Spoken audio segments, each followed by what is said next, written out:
nakahinumdum kog usa ka video kanang video reels no nga prangka kaayo siya apan practical matud pa niya kay istorya man gud to nga kanang namatay no nya gilubong ingon siya tan-awa ra paghuman siya nga pamalandong ni tan-awa ra nga paghuman og lubong no pangalitan og patay na ta paghuman kun og lubong ang imong mga kauban sa pamilya sa banay mag-iya-iya na sila adto sa ilahang usual ug normal nga mga ginbuhaton tong dunay mga pamilya syempre mo uli katong mga mularga sa abroad mularga og abroad human ni ana kung doon na kay kapika sa kinabuhi, then, nag-uol siya, nagsubo, apan siguro pipila ka adlaw, mo sugod na pud siya og katawa. Malingaw na pud siya. Ang punto sa maong video mga igsoon, nga kita daw, humantag mamatay, makalimtan ra gyud daw ta. Pait nga kamatuoran pero murag mao man na no adi man gyud siguro makalimtan naa man gud tay panahon sa kalag-kalag na atong hinumduman birthday ug death anniversaries sa ato mga mahal sa kinabuhi nga mipanaw na pero lagi dili na gyud sama kaniadto nga samtang buhi pa syempre no naagoy presensya pero lahi gyud lagi di ay kung mamatay na wala na hinay kay naa man pud tay kaugalingon naton nga kinabuhi. Mga igsuon, gisulti ni karon more than 2,000 years, human nga diya sa atong unang pagbasa, nadungog nato, human nga gisulti kini ni Gamaliel. Si Gamaliel, matud pa diri sa atong unang pagbasa from the Acts of the Apostles, nga nag-caution siya, iyahang gipasidan-an ang mga membro sa Sanhedrin, kay siya mismo usaman ka membro sa Sanhedrin, nga ayaw niyo naghilabti ng mga tawhana, ayaw na lang hilabti. No? Kay matud pa niya, tan-awa ra, kaniadto dunay usa ka tawo nga ginganlag Teodas. Doon na siya'y kalihukan, no? Kanang sa tawag ani kanang cause, no? Kausa. Naapod siya mga pipila ka mga manununod, 400 ka buok, apan lagi sa iyang pagkamatay, nawala raman po iyang mga tinunan. So, the whole group died a natural death. Nawala rapod. Human niya, doon na pa'y usa ka tao, naginganlag Judas, nga taga Galilea. Nakadani po siya mga tao, apan sa diyang gipatay siya, naitabo, nagkatibula agrapod ang iyahang mga tinunan. Nawala rapod. It died again, a natural death. O kini ang iyahang pahimangno nga nindot kayo nga nausab ang desisyon sa mga ubang membro sa Sanhedrin. Matod pa niya, kining mga tawhana, kining mga sumusunod, mga apostol, mga tinunan sa gitawag nga Kristo, nga ilahang gisangyaw nga nabanhaw, kung kini, binuhat lang sa tao, dili ta ngay mabalaka.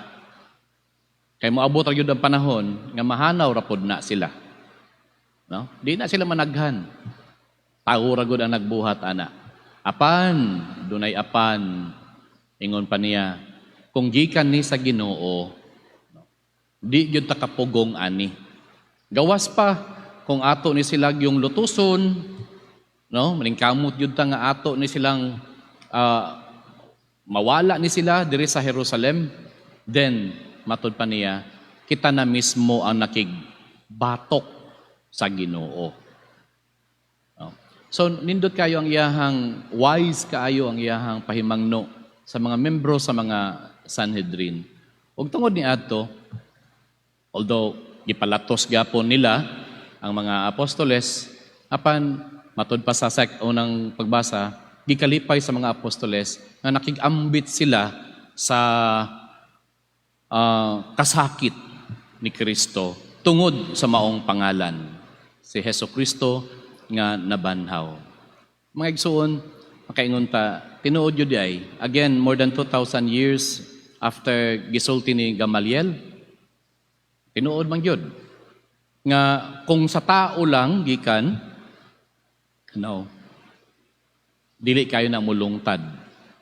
Gani sa kasaysayan, kung tanawon nato na ay mga tao nga bantugan kaayo sa daghang mga butang o aspeto, panalitan kung sa intellectual sphere lang, no? Panalitan tao sama ni Einstein, Albert Einstein. Okay? Karon, asa man si Einstein, na may pipila ka man nasulat bahin niya, unayahang mga inventions, ingon ana, pero sa kadaghanan sa mga tao, wala rin yun kayo na. Wahanaw lang. John Kennedy, sa natad sa politika, sikat kaayo sa iyang panahon, na ay mga nasulat karon diya sa kasaysayan, pero gamay ra gyud kaayo. Gani mga anniversaries na lang mahinumduman, ingon ana. Unsa pa, sa natad sa ekonomiya, na ay mga tawo nga mga inila kayo.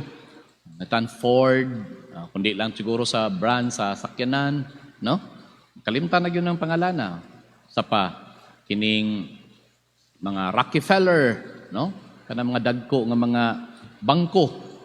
But later, makaingon ta nga, wala ra gyud, mahanaw lang. Lagi tungod kay ang gigikanan, the origin is human. But anything that comes from God, kaingon ta, mulungtad yun. It will last. Ang nindot kayo nga pruweba ni ini, mao ang atong simbahan. More than 2,000 years since its foundation, nga nikaylap ang maong pagtuo, niagi na og pila ka panglutos, daghan ng mga martyrs. Nintubo naman noon, nanaghan naman noon ang mga Kristiyano. Gani, wala man ko statistics diri, pero I think the world over, ang Kristyanismo mao ang pinakadaghan nga mga sumusunod, nga matang sa relihiyon. So ingon ana mga igsoon, anything that comes from God lasts. Mulungtad yun.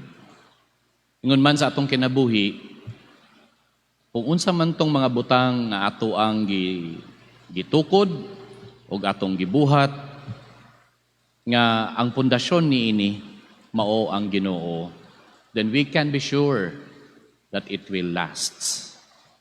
Diya sa unang pagbasa, sa atong ebanghelyo, dunay gitawag nga Eucharistic overtone.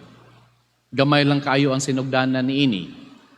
Munang tinuod yun dahil ng gitawag nga great things come from small beginnings. Unsa ra gyud ng pipila ka pan, 5 ka pan, 2 ka isda. Ipakaon ang 5,000. O sa maong pangitabo, mitawag nga Eucharistic overtones, murag gi-foresee o gipakita na daan sa atong Ginoo ang Eucharistia. Karon, ginasaulog paghihapon nato sa bug-os nga debosyon o pagmahal ang sakramento sa Eucharistia, ang santos nga Eucharistia. Kay lagi, anything that comes from God lasts. Amen.